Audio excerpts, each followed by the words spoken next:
Good morning, I'm Taylor Wilson, and today is Thursday, May 30th, 2024. This is The Excerpt. Today, how Biden and Trump's campaigns are preparing for a verdict in Trump's hush money trial. Plus, we have the latest on bird flu outbreaks and is fast food becoming a luxury? As a New York jury deliberates in former President Donald Trump's hush money trial, the Trump and Biden campaigns are preparing post-verdict strategies. I caught up with USA Today national political correspondent David Jackson for more. David, thanks for hopping on. Hey, thanks for having me.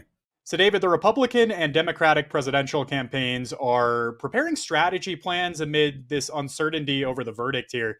First up, how is the Trump campaign planning for these different possible outcomes? And, how is Trump himself spending this waiting period? Well, in meetings, basically, in terms of Trump, basically meets with his staff and goes before the cameras at the courthouse to complain about the entire system. But they've been planning this for quite some time, and now we're right down to brass tacks in terms of how they're going to handle the situation, depending on whether it's a guilty verdict or a hung jury. I don't think anybody in the Trump campaign really thinks he's got to be acquitted of all of these charges. If he's convicted on something, they'll basically design the campaign as a campaign against the legal system. Trump's been complaining about these charges ever since they were lodged against him, saying they're all politically motivated. The judge is out to get him, the prosecutors are out to get him, and the Biden administration is out to get him. So expect him to amplify those arguments if he is convicted. And he'll be doing that in a stepped-up series of campaign events. They're already trying to schedule more rallies, more fundraisers, and just more events because they've been restrained from doing that because of this trial. Trump's had to sit in this courthouse since April 15th, and it's really cut into his campaign time. So they're going to try to make up some of that in the weeks ahead. Now, if there's a hung jury, if the jury is unable to come to any verdict, expect Trump to take a big victory lap. And they feel like that will really help him in his campaign if the jury is unable to reach a verdict. So that's what they're hoping to do. And as for the other side, how is the Biden camp preparing here? Also, a lot of meetings. Their big question is how much President Biden himself talks about the verdict. Even if Trump is convicted, there's some school of thought that Biden should kind of let Trump stew in his own juices and he shouldn't say too much publicly. There are other Biden aides who are urging him to go out forcefully against Trump if he's a convicted felon, because this will be up first. We've never had anything like this before in political history, a convicted felon actually running for president. And so President Biden is tempted to make a lot of this if that's what happens. And, David, the other group of folks anxiously awaiting the outcome here, the American voters. How has this trial played out for them in recent weeks, and what impact might the verdict have on where they land this fall? Well, the evidence suggests that it really hasn't played out that much. The polls are very similar to what they were back in early April before the trial started. Trump has a slight lead, although most of his leads, both nationally and in battleground states, are within the margin of error. So at the very least, the race is pretty much tied. If anything, Trump has a slight lead.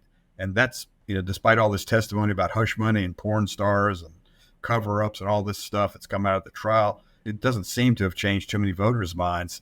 Now, the concern for the Trump people is that if he's actually convicted of this, if a fair and impartial jury actually renders a guilty verdict, that's going to hurt him with independent voters and undecided voters. And that's their real concern. But as of now, no one really knows how the electorate is going to react to any of this. All right, we're all on verdict watch. David Jackson covers national politics for USA Today. Thank you, David. Thank you, sir. Bird flu outbreaks continue across the U.S. While things likely began among chicken flocks and spread to dairy cows, there have been reports of the virus infecting other animals in several states, and 2 cases appearing in people have been reported, according to the CDC. Their symptoms were relieved by simple over-the-counter flu medication. Commercial farming facilities have taken to destroying infected flocks in an attempt to quell the ongoing spread. In Iowa on Tuesday, a bird flu outbreak was detected in a commercial flock of 4.2 million chickens, according to the state's Department of Agriculture. That flock will be culled or killed off to prevent further spread.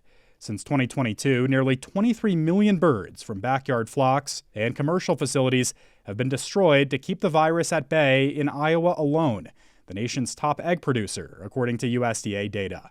Besides the unusual spread to dairy cows in recent months, bird flu has been detected in other animals, including barn cats that were found dead at infected facilities. And now it's been found in alpacas in Idaho. As we said on the show last week, forecasters are predicting an extraordinarily strong Atlantic hurricane season this year, and the nation's top hurricane forecaster is giving some warnings ahead of the season, which begins Saturday. National Hurricane Center Director Michael Brennan gave USA Today 5 warnings. First, know your risks, depending on where you live. Next, understand that evacuations are also meant to help residents flee conditions that happen after a storm. He also reminds folks that water is the deadliest threat. Finally, Brennan said to trust federal forecasters above all and get to know your neighbors. You can read more from his tips with a link in today's show notes. Is fast food becoming a luxury? As prices surge, many Americans think so. I spoke with USA Today personal finance reporter Daniel Devise to find out more. Hello, Daniel. Thanks for making the time. And thank you, sir. So, Daniel, let's just start with this. How are fast food prices right now, and where do things stand? Well, according to my colleagues at USA Today who've been researching this, fast food prices are up about 5% since last year and 47% since 2014, according to the Bureau of Labor Statistics. So that's a pretty big jump. Yeah, so Daniel, why are these prices rising so steeply? Is this just a matter of inflation? Well, yeah, part of it's inflation. I think also economists say that to some extent these companies might be taking advantage of inflation. I mean, I think some people who sell things, goods and services, will sort of tack on additional prices. And then there's also this stuff like, getting deliveries, tipflation. We've heard about that. So if you're ordering something and looking at a tip screen and then having it delivered to your house, I mean, then it looks like an even much larger increase in the price than it actually is. Yeah, so I know fast food has for so long been considered really an affordable way to eat for many folks. So how are Americans responding to these prices? What are we seeing, especially in polling? We've always thought of fast food as being something affordable. It might not be the healthiest thing, but it's cheap. And people are not feeling that so much anymore. There's a new survey from LendingTree, the personal finance site, and it found that about 80% of consumers say they now look at fast food as a luxury simply because of the rising cost. And a lot of people say they're eating less fast food because of prices going up and that they've had sticker shock at some point in the last several months.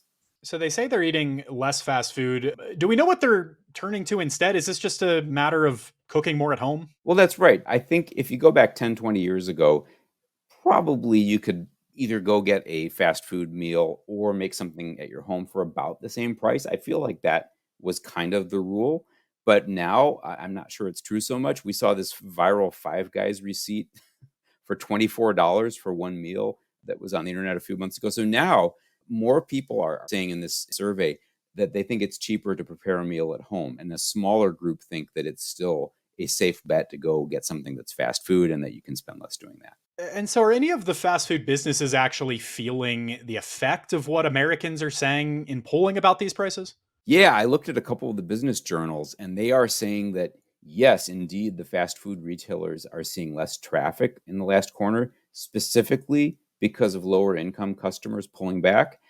And a whole bunch of fast food retailers are rolling out deals and discounts right now. It was nominally tied to National Hamburger Day, which was this week.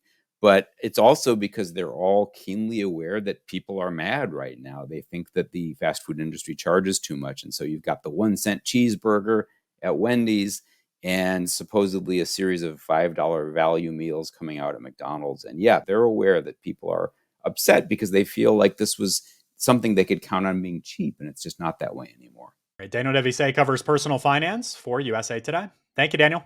Thank you, sir. Statistics from the former Negro Leagues are now part of Major League Baseball's historical records as of yesterday. And catcher Josh Gibson is now MLB's all-time career leader in batting average and slugging percentage, moving ahead of Ty Cobb and Babe Ruth, respectively, long considered two of the game's greatest hitters ever. Major League Baseball was not integrated until 1947 when Jackie Robinson broke the color barrier with the Brooklyn Dodgers. But now, for the first time, the Negro League stats from 1920 to 1948 are incorporated into the official Major League Baseball stats. Check out some of the other major stats adjustments with a link in today's show notes. And a Scripps National Spelling Bee champion, or champions, will be crowned tonight. You can tune in beginning at 8 p.m. Eastern Time and follow along with usatoday.com. National landmarks hold a special place in American history in their celebration of the unique locations that tell our story. Listen to the excerpt later today, beginning at 4 p.m. Eastern Time, when my co-host Dana Taylor is joined by USA Today national news reporter Lauren Viagran to discuss how this election year, historic landmarks show a dividing line between competing visions of America's past. And thanks for listening to The Excerpt. You can get the podcast wherever you get your pods, and if you're on a smart speaker, just ask for The Excerpt. I'm Taylor Wilson, back tomorrow with more of The Excerpt from USA Today.